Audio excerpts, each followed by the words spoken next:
I never imagined a simple text message could break me, but it did. My name is Sarah, and I'm 52 years old. I live in a small, quiet town just outside Portland, Oregon. I've spent the past 20 years of my life working as a nurse at the local hospital. I love what I do, taking care of people, making a difference, being the calm in someone's storm.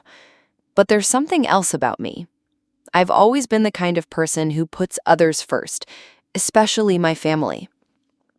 I'm a mother who has always been there through every scraped knee, every heartbreak, every late-night phone call. I've been a mother who didn't hesitate to put her own dreams on hold, to support her children, to make sure they had everything they needed, even when it came at the expense of my own happiness. And I've never minded. After all, what's the point of being a mother if you're not willing to sacrifice for your children, right? I had always been close to my son, Danny. He's 28 now, married to Jessica for 5 years. He's a good kid, or at least that's what I thought. I raised him alone after Jim and I divorced when Danny was 10. For years, I was both mother and father to him, trying to balance work, life, and everything in between. I'd give anything to see him succeed. I was his biggest cheerleader, and for a long time, he was mine. But this message? This was something I wasn't prepared for. It was a Tuesday evening when I received the text. I had just gotten home from a long shift at the hospital, my feet aching, my mind tired. I was about to sit down and eat dinner when my phone buzzed.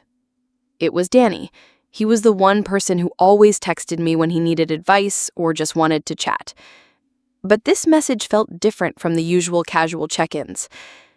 "Mom, you weren't invited to dinner. Jessica doesn't want you there." I stared at the phone, reading the words over and over, trying to make sense of them. It didn't make sense. How could this be happening? I'd helped them both in so many ways, financially, emotionally. I had gone out of my way to make sure they were okay, to help with their house, to give them space when they needed it. I even helped them plan family gatherings. And yet, here I was receiving a message that felt like a slap in the face. I tried to keep my composure, but my hands were shaking. The weight of those words hit me harder than anything I had ever felt before. Jessica doesn't want me there. The woman who I had welcomed into my family, who I had supported through the ups and downs of her relationship with Danny, now didn't want me there. And it wasn't just her. It was Danny, too. For a moment, I thought about calling him, asking him what was going on, demanding an explanation. But something inside me held me back. I didn't want to react out of anger, to let my hurt and confusion spill out into a conversation that would probably only make things worse. Instead, I put my phone down and stared at the empty space in front of me. My heart was racing, my thoughts a jumbled mess. This wasn't just about dinner. It wasn't about one argument or disagreement. It was something deeper, something I had ignored for far too long. I could feel it in the pit of my stomach, the gnawing sense that I had been pushed aside, that I was no longer as important as I once was in their lives. It was as if I had faded into the background, no longer a central figure in my own family. I had always been there for Danny. I raised him as a single mother, doing everything in my power to make sure he had the best. I put in the late nights, the early mornings, the sacrifices, and when he got older, I continued to help him, financially, emotionally. I went to every graduation, every event, every moment that mattered.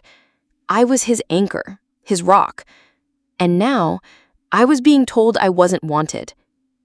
My mind started to race. Why would Danny do this? Why would he allow Jessica to exclude me in such a way? Had I done something wrong? Had I said something to upset them? Or was this just a sign of something I had ignored for months, maybe even years? I thought back to the last time I saw them, just a week ago. We had dinner at their house, and everything seemed fine. But maybe it wasn't. Maybe I had missed the signs, overlooked the small things that had been building up. I had always tried to be understanding with Jessica, She came into Danny's life later, and I knew it couldn't have been easy for her to navigate his relationship with me. I tried to give her space, to let her feel like she was part of the family, but maybe I had overdone it.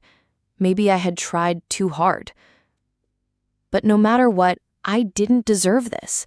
I didn't deserve to be cast aside like I was nothing. I sat on the couch for what felt like hours, staring at the phone in front of me, trying to decide what to do next. I could feel the anger bubbling inside of me. I wanted to scream, to confront Danny, to make him understand how much I had given, how much I had done for him. But deep down, I knew that wouldn't solve anything. I needed to be calm, to be rational. But it was hard. How could I be calm when I felt like my whole world was falling apart? I finally decided I wouldn't respond right away. I needed space, and so did they. I set my phone down, trying to steady my breathing. But deep inside, I knew something was shifting. Something was changing. This wasn't just about dinner. It was about the distance that had been growing between us for months.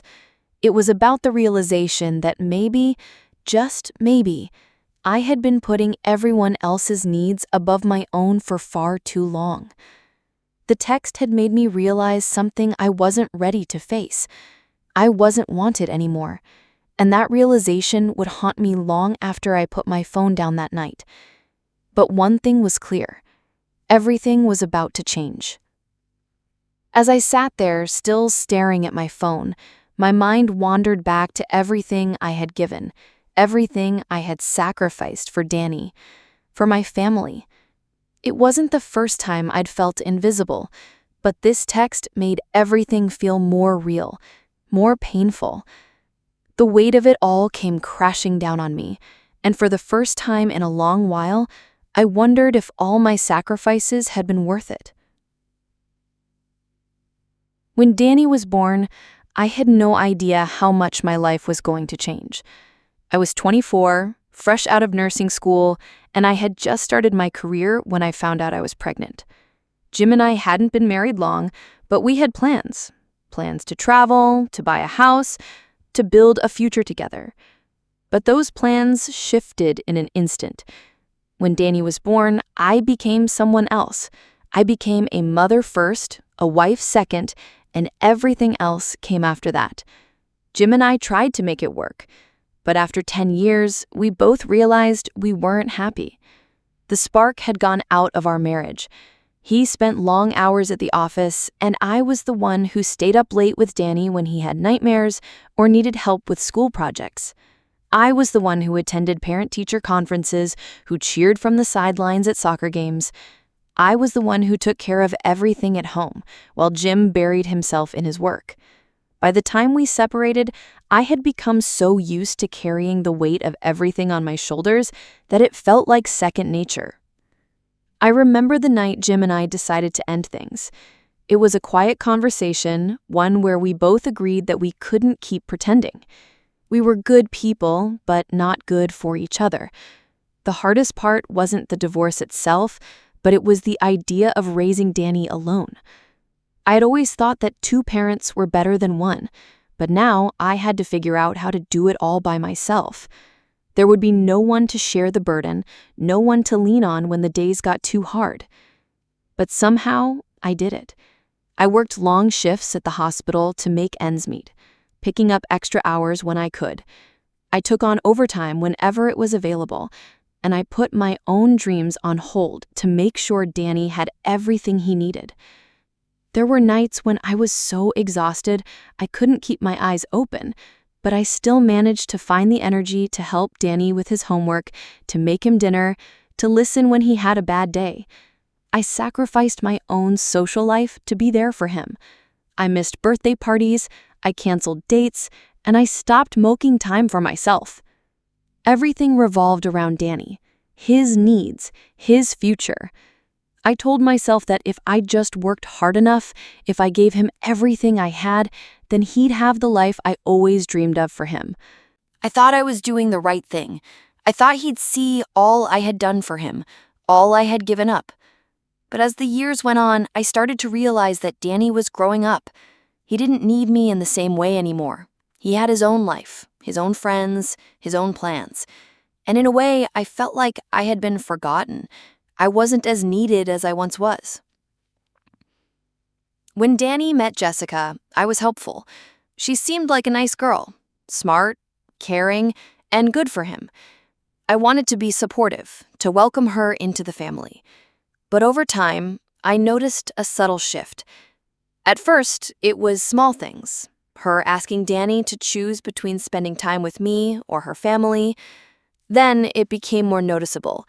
They'd make plans without including me, or they'd make jokes at my expense in front of others. I could tell Jessica didn't always appreciate what I'd done for Danny. She didn't see the sacrifices I had made, the years I spent building a life for him. I felt like I was becoming a stranger in my own son's life. But I didn't say anything. I kept quiet because I didn't want to cause trouble. I wanted to keep the peace, to show them that I was okay with the changes. After all, Danny was happy. And that's all that mattered, right? But deep down, I could feel the sting of being overlooked, of being sidelined. I kept pushing these feelings aside, telling myself that things would get better, that this was just a phase. But over time, the little comments and dismissive gestures started to build up. Jessica, with her perfect smile and polite demeanor, always had a way of making me feel like I didn't belong. And Danny, my own son, seemed to be going along with it. He didn't defend me when Jessica made these little cuts. He didn't stand up for all I had done for him. Instead, he seemed to distance himself from me more and more. The hardest part was realizing that I had spent so much of my life giving and giving, but somehow none of it seemed to matter anymore. I had been there for every milestone, every accomplishment, every heartbreak, and yet it felt like I was just a background character in their story. It wasn't just about dinners or holidays. It was about the fact that I had spent so many years giving everything to my family, and now I was the one who was being left behind. I had always told myself that I didn't need anything in return. That's what being a mother meant, right? But now I was beginning to question whether that was true. I had given up so much, my career, my friends, my own happiness. And for what? So that my son could have a better life? Was that enough? And why did it feel like I was the one being forgotten in the process? The text from Danny didn't just sting because of what it said. It hurt because it was the culmination of everything I had sacrificed and lost along the way. It was the reminder that no matter how much I had given, it wasn't enough to keep me in the center of their lives. And now I was starting to wonder if I had given too much of myself, if I had sacrificed so much that I didn't know who I was anymore. I was more than just a mother. I was more than just a caretaker. I had a life before Danny, before Jim, before all the sacrifices. And maybe it was time I started to remember who that woman was. The days that followed the text felt like a blur. I found myself replaying the message over and over in my mind. Each time it seemed to cut deeper. I told myself I needed to stay calm, to wait for the right moment to talk to Danny. But deep down, I knew the truth. There might not be a right moment, and maybe, just maybe, I didn't need one. I spent the weekend in quiet reflection. I'd always been the person to give in, to go along with whatever was asked of me, no matter how unfair it felt. I had spent years trying to make everyone happy, trying to please them, trying to keep the peace. But the more I thought about it, the more I realized that I couldn't keep doing this anymore. Not for Danny, not for Jessica, not for anyone. I had spent too long being a passive participant in my own life. I had become a caretaker, a provider, a mother, roles I had taken on willingly. But somewhere along the way, I had forgotten what it meant to take care of myself. I had forgotten how to set boundaries, how to say no, how to protect my own heart, and that needed to change. I knew that confronting Danny or Jessica would only lead to more hurt and frustration. I wasn't interested in getting into a fight or trying to convince them of my worth. I had already done that for too long.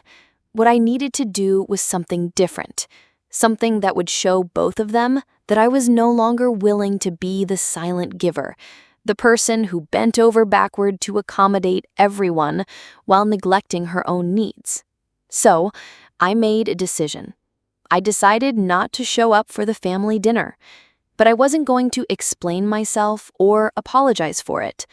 I wasn't going to beg for an invitation. I simply let it pass, choosing instead to stay at home and spend time doing something that felt right for me. I didn't text Danny or Jessica. I didn't call. I simply carried on with my day. I spent the afternoon doing something I hadn't done in years. I painted. I hadn't picked up a brush in so long, but it felt like the right thing to do. I let my thoughts flow onto the canvas, colors blending into shapes, the strokes somehow helping me make sense of the chaos in my heart. The next day, Danny called me. I let the phone ring, unsure if I was ready to talk. When I answered, I could hear the tension in his voice. "Mom, why didn't you come?" he asked, his tone almost pleading. "We were waiting for you." I paused, then took a deep breath. I wasn't angry, though I could feel the sting of hurt deep within me. I wasn't going to apologize for taking a step back. I wasn't going to back down either. "I just thought it was best that I didn't come," I said quietly. "I think we both need some space." There was a long pause on the other end. Danny's voice cracked, just slightly. "Mom, you're really doing this, aren't you?" I felt a pang of guilt, but I quickly pushed it aside. I wasn't doing this to hurt him. I was doing this because I had to. "Yes, Danny, I think I need to take a step back. For once, I need to think about what's best for me." There was silence. I could almost hear him processing my words, trying to make sense of them. "You're serious, aren't you?" he finally asked, his voice softer now. "I am," I replied. "I've given so much of myself to everyone else, Danny, and now I need to stop. I need to figure out who I am outside of being a mother, outside of being someone who's always there to pick up the pieces." I could hear him sigh. "You didn't mean for things to get like this, Mom." "I know you didn't," I said, my voice calm but firm. "But it's not just about dinner, Danny. It's about how I've been treated. I've spent my whole life making sure everyone else is okay, but I can't do that anymore. Not if it means losing myself in the process." I knew he wasn't ready to hear everything I had to say, but it was a start. I wasn't looking for an apology. I wasn't looking for him to change his mind about Jessica. I just needed him to understand that I wasn't going to be invisible anymore. I wasn't going to let myself be a footnote in the lives of people I had given everything to. The conversation ended awkwardly after that. I didn't expect him to suddenly have an epiphany, to understand everything in one go, but I wasn't going to beg for his approval. I wasn't going to beg for his love either. I had spent years waiting for that kind of validation, but now I was learning to give that validation to myself. The next few days were strangely quiet. I didn't hear from Danny, and I didn't try to reach out to him either. It felt like a strange, unfamiliar peace, like the calm after a storm. There were moments when I felt lonely, when I missed the connection we once had, but those moments were fading. I knew this was the right thing to do. I had spent so many years trying to make others happy, and in doing so, I had lost myself. Now I was learning to stand on my own, to say no when I needed to set boundaries even when it was hard. It was a quiet strength, one that didn't shout for attention or demand anything in return. It was a strength that came from within, from knowing that I had the power to take care of myself. For the first time in a long time, I wasn't trying to fix anyone else. I wasn't trying to make up for the mistakes or missteps of those around me. I was simply focusing on me, and that felt like the beginning of something I hadn't had in years: peace. It had been a few weeks since that phone call with Danny, and the silence between us had settled in like a heavy fog. We had exchanged a few texts, nothing deep, just the occasional check-in, but there was a distance, an emotional gap that neither of us seemed ready to cross. I told myself that I was okay with it, that this was just part of the process, but I knew something was missing, and it wasn't just my relationship with Danny that needed healing, it was me. Then came the unexpected encounter. One Saturday afternoon, I went to the local cafe for my usual quiet time. I liked sitting by the window, sipping on a coffee, and watching the world go by. It was a ritual I had started a few months ago, after I began to make more time for myself. I brought a book to read, but the warm hum of the cafe was soothing, and I found myself just sitting there, letting the noise around me fade into the background. That's when I saw Lisa. She was an old friend from high school, someone I hadn't seen in over 15 years.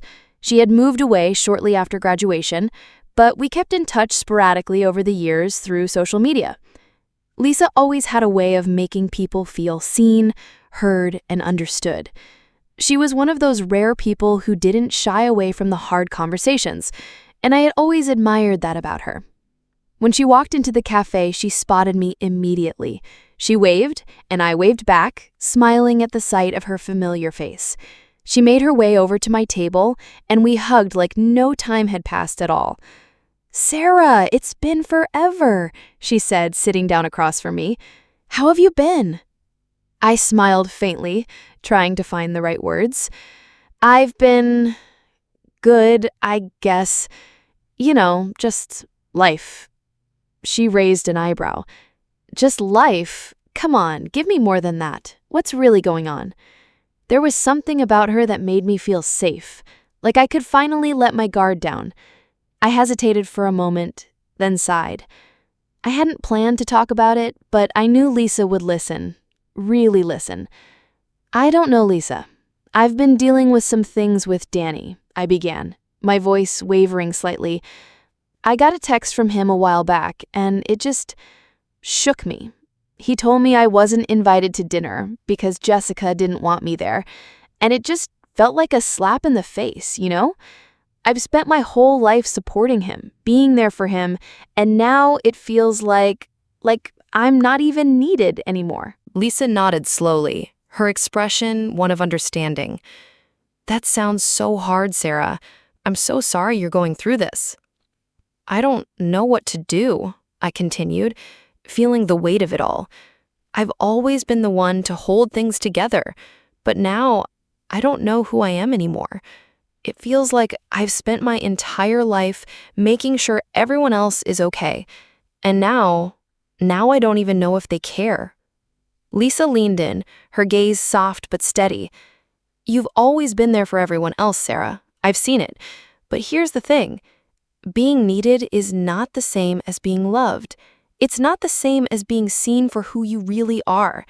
And maybe it's time for you to stop giving so much of yourself and start giving to you. You've given to everyone else, but now it's your turn."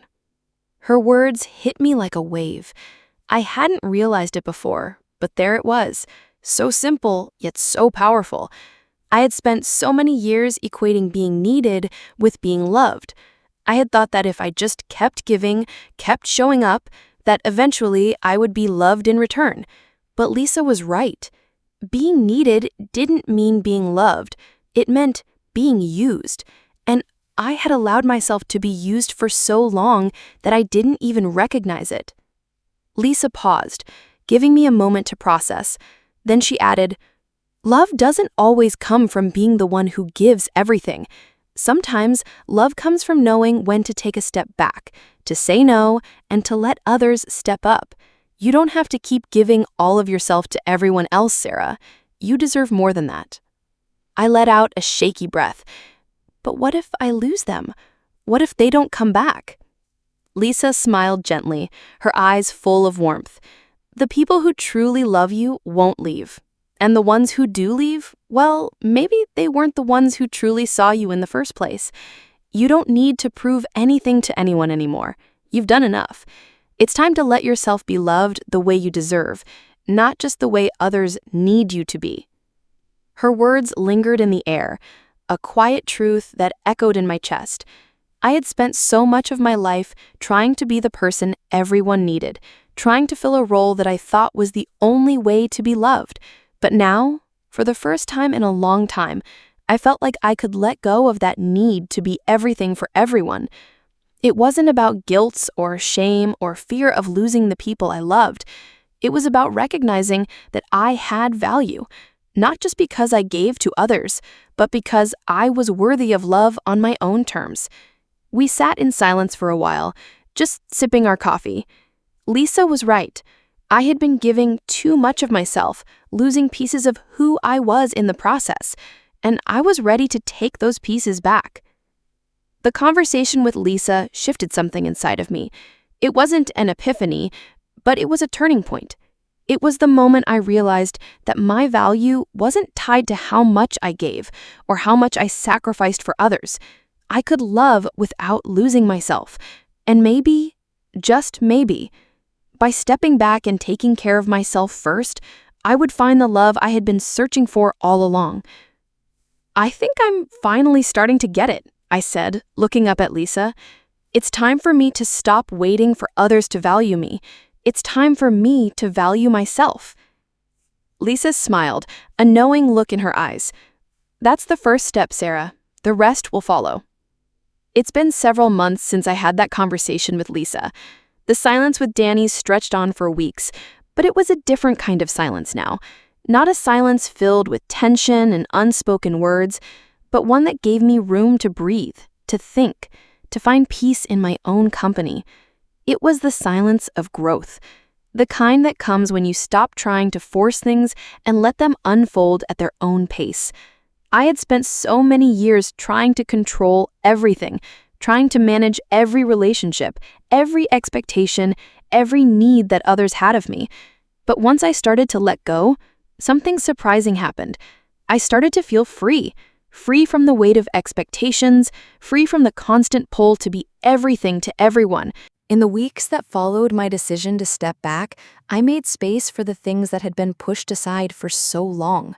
I reconnected with old friends, I took up new hobbies, and I spent more time alone, learning who I was without the roles that had defined me for so long. It was a quiet kind of healing, one that happened slowly but steadily, like a river carving its path through stone. I still hadn't heard from Danny for a while. Every now and then, I'd see him post something on social media, or I'd hear about him through mutual friends. But I didn't reach out. I wasn't ready, and I didn't feel the need to chase him anymore. I wasn't going to force him to see my worth or make him understand my boundaries. If he wanted to come back into my life, he would, but it had to be on my terms.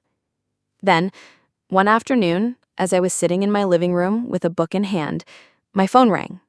I looked at the screen and saw Danny's name. My heart skipped a beat. For a moment, I hesitated. It had been so long, and I didn't know what this conversation would bring. But then I remembered what Lisa had said. You don't need to prove anything to anyone anymore. I answered the phone, my voice calm, but there was a part of me that still felt unsure. Mom? Danny's voice cracked as soon as I picked up. I just wanted to say I'm sorry. For everything. I felt a rush of emotion, but I didn't interrupt him. I let him speak. I didn't realize how much I'd hurt you. I didn't get it until now.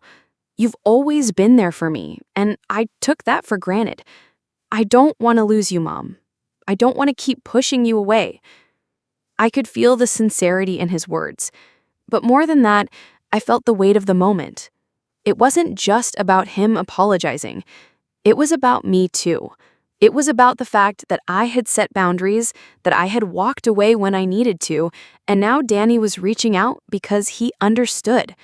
He was acknowledging the cost of his actions, but more importantly, he was accepting the fact that I wasn't going to keep sacrificing myself for his convenience anymore. I'm glad you're calling, I said quietly. But I need you to understand something.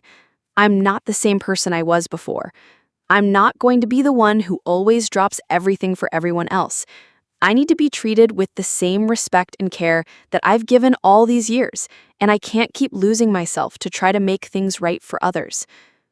There was a pause on the other end of the phone. Then Danny's voice, steady but full of regret, said, "I get it, Mom. I really do.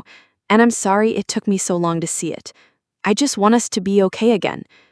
I smiled softly to myself. For the first time in a long time, I felt like I wasn't just holding everything together for everyone else, I was holding space for myself too. Me too, but it's going to take time, and that's okay. I'm not asking for everything to be perfect.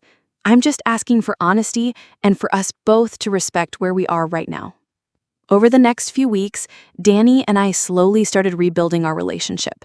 It wasn't an overnight fix, and it wasn't easy. There were awkward conversations, moments of uncertainty, and times when I wasn't sure where we stood. But there was something different now. There was a new understanding between us. He respected my boundaries, and I no longer felt like I had to prove myself to him. I wasn't looking for his approval. I had already found mine. As for Jessica, our relationship remains distant, but I don't worry about it anymore. I don't feel the need to force her to like me or to make her understand my place in Danny's life. I've learned that sometimes love isn't about forcing connections. It's about giving people the space to come to you on their own terms and knowing when to step back and let things unfold. The days are quieter now, but they're also fuller. I spend more time doing things that make me feel whole. Painting, reading, taking long walks, and spending time with people who value me for who I am, not just what I can do for them. I've discovered that my worth isn't tied to my ability to constantly give. My worth is inherent, simply because I am. I no longer look for validation in the people around me. I've learned that I am enough, just as I am, and that knowledge is freeing. Looking back, I realized that everything I went through, the hurt, the anger, the silence, wasn't about losing my family. It was about finding myself again. It was about understanding that love doesn't mean losing who you are. It means being strong enough to stand in your own truth, to set boundaries, and to walk away when necessary. I've learned that sometimes the greatest victory is not in winning back what you've lost, but in walking away from what no longer serves you, with grace and peace in your heart. And that in itself is the greatest kind of freedom.